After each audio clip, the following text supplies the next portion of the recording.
everybody. You got Dan here with Five Wide Football. Today we're welcoming in David. He's got a very awesome Twitter feed and blog. It's Guru Fantasy World, and I will have all the links in the show notes underneath. David, if you just want to give a little background about yourself and where they can find you. Yeah, if you guys want to check me out on Twitter, I'm on there pretty often at Guru Fantasy WRLD, and then the website's just Guru Fantasy World with an O .blogspot.com. Yes, and I actually invited him on because number one, I do like following his Twitter. I've read a couple of his articles, but primarily he had a really good Tyler Highbee thread, and there's been like a lot of back and forth in the fantasy football universe about whether or not Higbee is worth where he's going, which right now he's going as like the tight end number 8. That's what people have him ranked as. And, you know, he wasn't very relevant before. So I read, your thread, and from there I was like, okay, all right, I've got a pretty good idea now. I want to do a little bit of research on vacated targets and things like that and figure out what I think about him. But it was a very good, I would say like either a very good jumping off point for what people should look at and think about without actually themselves having to go in and do the research, because there was a lot of research to where you kind of like rank out Higbee. So if you could just kind of give a little background into that and explain where you think Higbee is and stuff like that from what you read and what you researched. Yeah. So the way I went into it was just to build a case against him, right? Because I've seen just a lot of hype around, and I just wasn't feeling it in my gut, So I wanted to just look into it and see what I could build against him, just to look at the downside, right? And when I did that, it ended up becoming pretty hefty and pretty a tiresome process, to be honest, putting this thread together for Tyler Higbee. But in the end result, honestly, I went into it kind of writing him off completely. I'm kind of considering him more now, but it's more about having a plan for Tyler Higbee, because the upside's real, and I don't want to discount that completely, but I think when it comes down to it, you got to look at both sides of the coin. So really the way I looked at it was looking at what he did through 3.5 years, wasn't much, what his snap share looked like through 3.5 years, what it looked like in the past 5 games, what his route share looked like, what his schedule looked like in the past 5 games. I looked at his contract, and I looked at basically the target competition as well. Yeah, and you made a very good, strong case on that he wasn't getting that target share before Everett went down. And that's in 3.5 years worth of data. It's not just like a drop in the bucket. Yeah, and I think a lot of people, they're not worried about that because it's a tight end, but to me, and they they don't expect tight end production early. It's more about the usage, and it was more about how he was used through 3 years, how the Rams were comfortable using him in that way, how they paid him for that role that they were using him in that way. So basically some of the stats I'll throw out. Through 3.5 years, through the first 3 seasons, he never cleared 25 receptions, 295 yards, or 2 touchdowns. He didn't have a single 100-yard game through 59 career games, just 4 total touchdowns through 59 career games. So basically, he wasn't even average. He was just useless. You look at the snap counts. His first year, he played behind Lance Kendricks. Kendricks played 82.3% of the snaps and caught 50 balls, 499 yards, 2 touchdowns. Higbee played 41% of the snaps, 11 catches, 85 yards. Next year, Sean McVay gets hired. They draft Gerald Everett in the 2nd round after Les Snead and Fisher had drafted Higbee in the 4th the year before. Then Higbee played 70% of the snaps in the first year with McVay, 25 receptions, 295 yards, 1 touchdown. Everett, 28% of the snaps, 16 for 244 and 2 touchdowns. 3rd year, snap percent was basically the same for Higbee, 70%, 24 for 292 too. Everett started to pick up some steam, played 34% of the snaps, caught 33 passes, 320 yards, 3 touchdowns. Then last year, we look at the snap percentage. It was even starting to even out more 50-50 for Higbee and Everett. It was through the first 11 weeks, it was 52-39 Higbee the first week, 34-71 Everett. Higbee was out week 3. Everett played 88% of the snaps. Then it was 57-45 Everett, 81% to 56 Everett, 57-53 Higbee, 74-64 Everett, 55-48 Higbee, 70-32 Everett, 76-25 Higbee, and then Everett got hurt. So it was really turning into more of a split committee than less of a split committee. So that's from a snap perspective and route perspective, it didn't look good. And just to for me to layer on to that, Higbee gets a large percentage of the snaps because of his great ability to block. He's a massive guy, and he's one of the top blocking tight ends.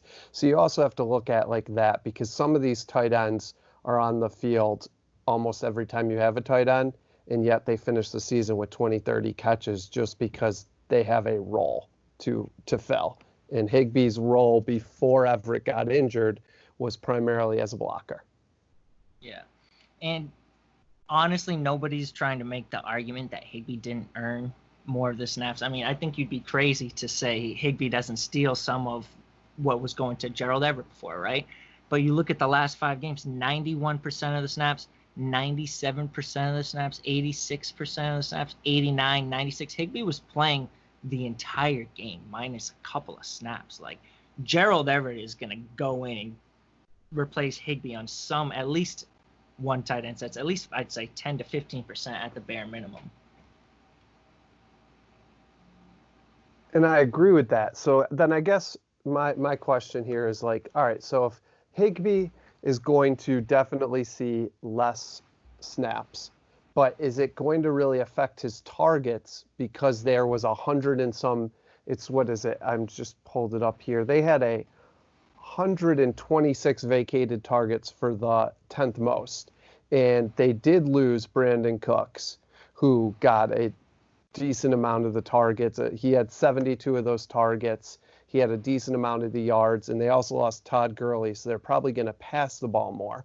I know they did take Cam Akers and Van Jefferson in the second round, but neither one of them are going to take the amount of production that either Gurley or Cooks was in their rookie year.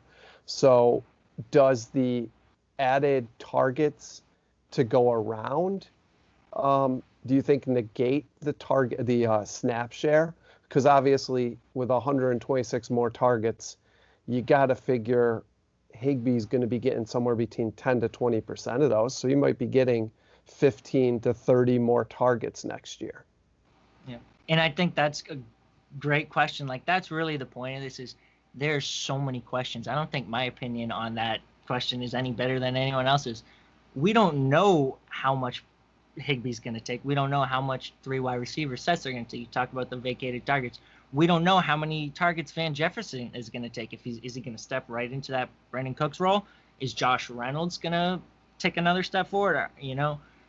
We don't know. And at the end of the day, it could go where Van Jefferson doesn't have much of a role and Higbee does emerge. Maybe Gerald Everett doesn't have quite a huge role and Higbee does emerge. Maybe one of Cooper Kupp, Robert Woods, Jefferson Everett gets hurt and Higbee goes crazy. I think when it comes down to it, the whole point of looking at Tyler Higbee is just acknowledging how many questions there are across the board. Like you said, vacated targets is just another one of them. Yeah, and I did try to do a little research to figure out how many would go to him. It's not a fun thing. It's a lot of guesswork. I noticed that Brandon Cooks doesn't run a lot of similar routes to Higbee, who runs he's a good route runner. Actually 2018, he was ranked as the best tight end for quick out routes, which I found surprising. The thing is, Brandon Cooks gets a lot of screens, so that could turn into quick hits to your tight end. I don't think the deep down the middle Brandon Cooks balls are going to Higbee. He's not very fast. He's a good route runner, but he doesn't have breakaway speed. But I do think they're going to pass a little bit more. And I also think he's not touchdown dependent. He only had 3 touchdowns last year on 69 receptions. Compared to the year before, we had 24 receptions for 2 touchdowns. So you figured he almost have 3 times as many touchdowns if he kept what he was seeing in previous seasons. You'd expect him to have like 6 or 7 touchdowns with that 69 receptions.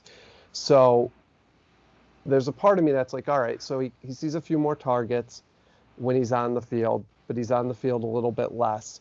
But his touchdown rate goes up. So I want to cut it. Can I cut in real quick? I don't know if the Rams are going to pass more. They already led the NFL in passing attempts last year. So I'm not necessarily saying that's a bad thing, though, because they led the NFL in passing attempts last year. So that's definite upside. But what is it going to turn into is what the question mark is. And Sean McVay loves to pass. So you are right. There's a big how much more passing can you really get, even if they do have Todd Gurley gone, and they're going to be doing that running back by committee because,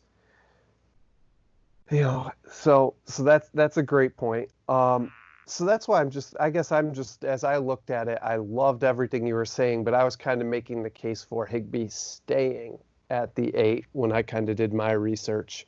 And I actually found, which is funny, you found yourself, what you said is you're a little higher on Higbee than when you started. And I actually found myself coming in trying to make the case for Higbee staying at that 7 or 8 spot, and I'm a little bit lower on him. So I do think he puts up a little bit less yards, a little bit more reception, similar touchdowns. I just don't think, in 3 years, never going for over 300 yards, that it's believable that he'll go 735 again or 734. And he does have the contract extension where Everett does not.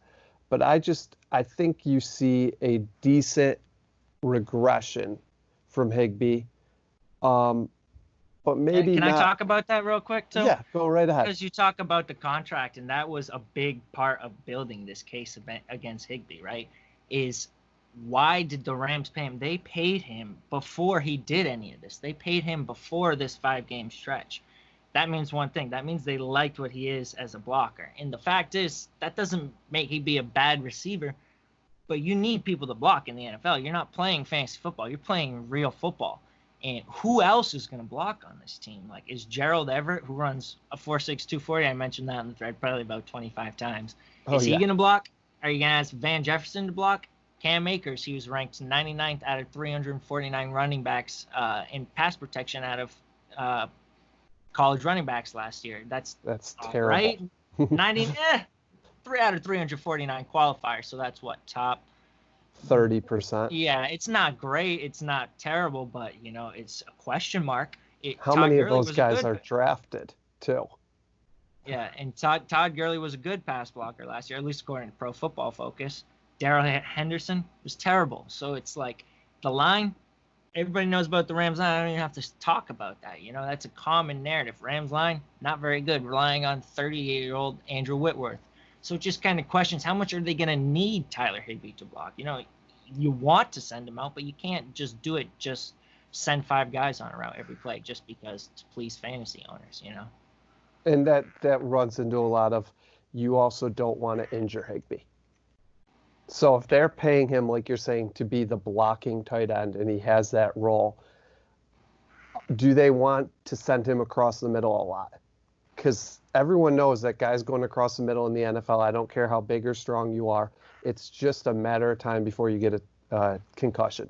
As a Giants fan, I feel like you could make the argument the same way, though, that it would be more dangerous to keep him in line in blocking situations. So I would entertain both sides of that argument. But he's paid to block. That's what they decided to pay him for. So are you going to have him on the field on 5, like when you're running a spread, like a 5 wide out? Are you going to put him in that almost that slot receiver spot like you see occasionally the Giants do with like Evan Ingram, you used to see done all the time with Jimmy Graham and you saw occasionally the Patriots would do it with 2 tight ends when they had he who should not be named, Aaron Hernandez, and Gronk. They would put them both lining up as slot receivers at times. So the question is, do you put Higbee in that slot receiver position on plays when you can keep him off the field because of how valuable he is as a blocker? And like you said, we're not talking about a team that's got a great offensive line. We're not talking about the Dallas Cowboys offensive line here. We're talking about a team that is at best poor, below average, and at worst a terrible offensive line. So those are all very interesting, important facts. They actually did grade well in terms of I think they were first in adjusted sack rate, but depending on who you ask, that might have more to do with McVay trying to get the ball out of Goff's hands quickly. So again, it's just another question mark. Those question marks are going to be there about the offensive line, just like they are about the route share, about the target share, about the usage, about the blocking usage. It's just so many questions with Tyler Higbee. I feel like every time we're done answering one, we could raise another one. And I always to look at that adjusted sack rate and weigh the quarterback, because they were talking about how Drew Brees could have the worst offensive line in the NFL, but he has like a sub 3-second release. It's unbelievable. So his adjusted sack rate for his teams is always great because he doesn't get sacked unless it's like a coverage sack. So that has a lot to do with the quarterback. And like you said, Todd Gurley being very good at picking up those guys. So if your tackle gets beat and Todd Gurley blows the defensive end up, your offensive line doesn't look as bad. Yeah. But yeah, so I feel like we've been going basically on the negative. Tell me some good things about Tyler Higbee. I know you said you were doing some stuff to pitch him. So some good things, which you kind of hurt a little bit, was obviously the being in the top third with vacated targets, losing a receiver that had, 72 targets last year. They have to go somewhere. The fact that he had, through the last 5 games, prolific stats. Like almost no tight end in history has put up a 5-game stretch that great. He's not touchdown dependent. So when you're doing regression analysis, a lot of big things that you want to look at, and I'm sure I'm preaching to the choir and most of the people listening, is yards after catch and touchdowns, and seeing if you have an unrealistic rate. Like, can he keep up that? His yards after catch and his yards per catch weren't actually great last year. He was below both his 2018 and 2017 numbers. Granted, he had 3 times as many catches as both of those years, so take that with a grain of salt. He also, his touchdown rate was a lot lower. He had 4 touchdowns through, 25? Yeah, through 61 receptions. And then last year, he had 3 touchdowns and 69. Every year he was doing a little bit better with touchdowns per reception. So you would have thought he would have had somewhere, like I said, between 5 to 7. So even if he regresses, Gerald Everett gets some more stats, and you see him go down in catches and yards a little bit, I don't think it drops by as much. And if he goes back up to what he was looking at the last 2 years in yards per catch, he's all of a sudden up almost 1.5 yards, because he averaged 11.8 and 12.2 compared to 10.6 last year. And then if you get him with a similar touchdown rate, he could have 4 or 5 touchdowns even if he has 20 less receptions. So that kind of negates a little bit. I think it makes the case for him being stronger in standard than in PPR, which is funny because he's going higher in PPR than in standard. So that's something that, if I'm right, you might want to be able to take advantage of. Anything there you want to attack besides the argument against his target share going up? Honestly, I don't want to even attack him anymore. I want to keep looking at the positives. Like, look at any stat from those last 5 games. Like, let's just look at the lines he put up.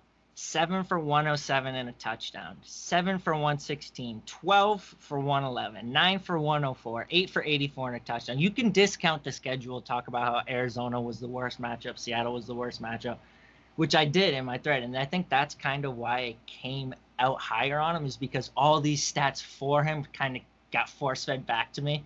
Whereas when I had started it, I was just kind of had my own blinders on as making the case against Higbee. And then you make it against him and you look at the flip side, how many positives there are. You just show that the range of outcomes is so exponentially wide here. And he could win your league. He could lose your league. He could be average. I mean, he could be any sort of anything this year. Who knows what Tyler Higbee is going to be? And I looked at that real quick too, like you were talking about how he had that very weak end of the season against like poor defenses against tight ends. He actually looks at he's going to have a slightly easier schedule this year. I looked at the Rams' strength of schedule is supposed to be 10th. Last year they finished with the 4th strongest schedule. They played the Cardinals twice last year, the Seahawks twice. They're going to play those guys twice again. Their defense, it averaged out to, the defenses they played averaged out to be 15th, right around the middle of the league of giving up points to tight ends last year. And this year they averaged out to 14th. This is obviously last year's looking at how they finished, and this year's trying to project how tough you think they're going to be. But that kind of just shows that he is going to be facing maybe slightly easier competition than what he did last year. So that stretch where you're like, oh, well, he's going against really easy defenses.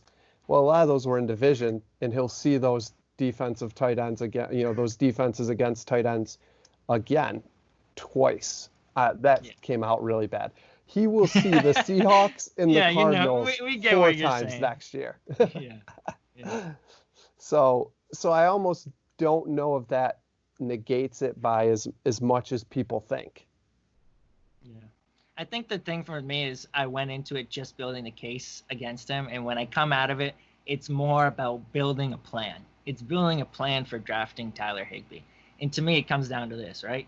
If you're going to take the chance on Tyler Higbee's upside, which is 100,000% justifiable, you need to, one, take another tight end who's high upside, invest another significant pick, and we're talking redraft format here, invest another pick, top 10 rounds, 10th round, 11th round, in a guy like Dallas Goedert, Jonnu Smith, Chris Herndon, even Mike Gesicki. I'll even take TJ Hawkinson, Hayden Hurst, someone who has less question marks about whether they're going to be on the field all the time, if there's a second tight end who's going to steal targets from them, someone who just has the same kind of upside with Higbee with less question marks. That's number one. And then I think number two, if you're going to invest in Tyler Higbee, you need to also invest in Gerald Everett as a handcuff, right? If Tyler Higbee's upside is that exponentially high with Gerald Everett in the fold, what kind of handcuff are we talking about if Tyler Higbee goes down and it's the Gerald Everett show? Like, you want that kind of protection on your team if you're going to invest in Tyler Higbee.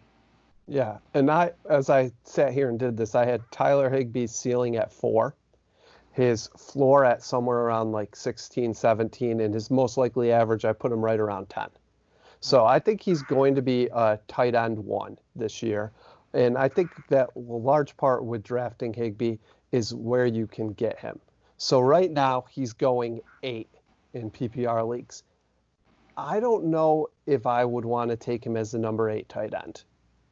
But you got to look at where you are with the rest of your team too. If you're strong elsewhere and you feel like you can get Everett as a backup, or you can get like one of those guys you were saying that was more guaranteed going to get targets, like he might not be bad to take with Blake Jarwin. One has a lot of upside. The other one is going to get targets because there's no other tight end. So, and like I said, if you feel very strong elsewhere, like if I'm real strong at running back and receiver, I'm more likely to take Tyler Higbee with a little bit of that risk than, say, somebody like a Jared Cook or a Hayden Hurst, who I know is going to perform but doesn't have as high of a ceiling.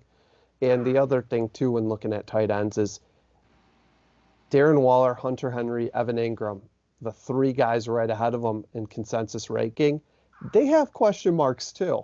2 of them have health, and the third is doesn't have a number 2 tight end like Higbee does, but does have the fact that he in the league 5 years and's only had one good season. That's fair. Yeah. Um, I think the thing with Higbee too, it's more.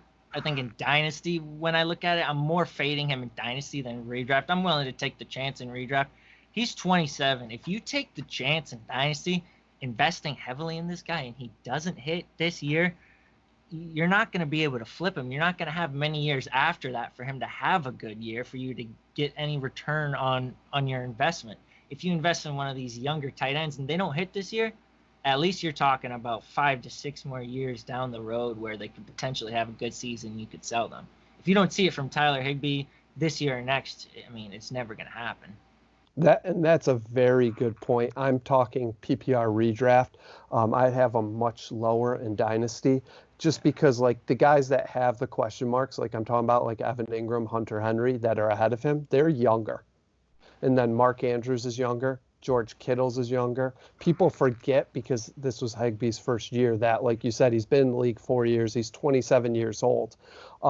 So these guys are younger. You got Noah Fant's younger. Mike Gesicki's younger. Jonas Smith's younger. Like these guys are all better.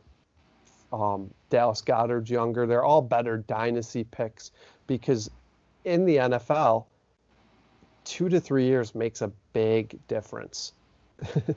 People get kind of spoiled because we've had some really good receivers and quarterbacks that have been good for a long time. And then like the Adrian Petersons of the world just aren't human. But a lot of these guys at tight end kind of follow a similar thing to Rob Gronkowski. Or as a Giants fan, Jeremy Shockey years ago. There's been a lot of them that I could think of through the years that have like, Jimmy Graham is a great case. They have a couple solid years, and then they're really good for 3 or 4 years, and then they're either out of the league or not relevant. Like Jimmy Graham is still in the league, but he's not relevant. No one's talking about Jimmy Graham. And the cliff comes fast for a lot of these guys. They're great 1 second, and then the next thing some of them will prolong it and they'll fade into it, but a lot of these guys, it happens fast. Like, they just go from being a really good tight end to just hitting that age bracket where they just can't hold up physically, I feel like. I think a lot of it's that going across the middle and you get in that concussions. And that's great. Like my case in point I always say is Jeremy Shockey was arguably the best tight end in the league. He broke his leg at like 28 with the Giants and was never relevant again. 4 years, the best tight end in the league. Then he's not relevant. He goes to the Panthers, played it 2 seasons there and was gone. So you do get spoiled because like Jared Cook was really good last year and he's older, and somehow Jason Witten is still kicking around. He comes out of retirement and he's still relevant, but those guys are the exception, and you can't be caught up in like, oh, I'm going to draft the exception, because for every 2 of them there's 100 guys who are done by 30.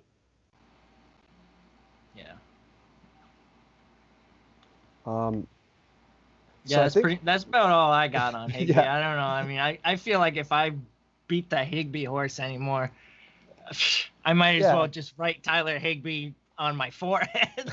No, I kind of to agree. Beat him down one last time and then let it retire until obviously week 1 when he puts up 12 catches for 140 yards and 2 touchdowns, and I have to issue an apology to everyone for this terrible thread which caused people to fade him. Yeah, no, I feel. Who knows how it plays out? Yeah, I feel like I'm in the same thing here. I'm kind of all Higbee'd out.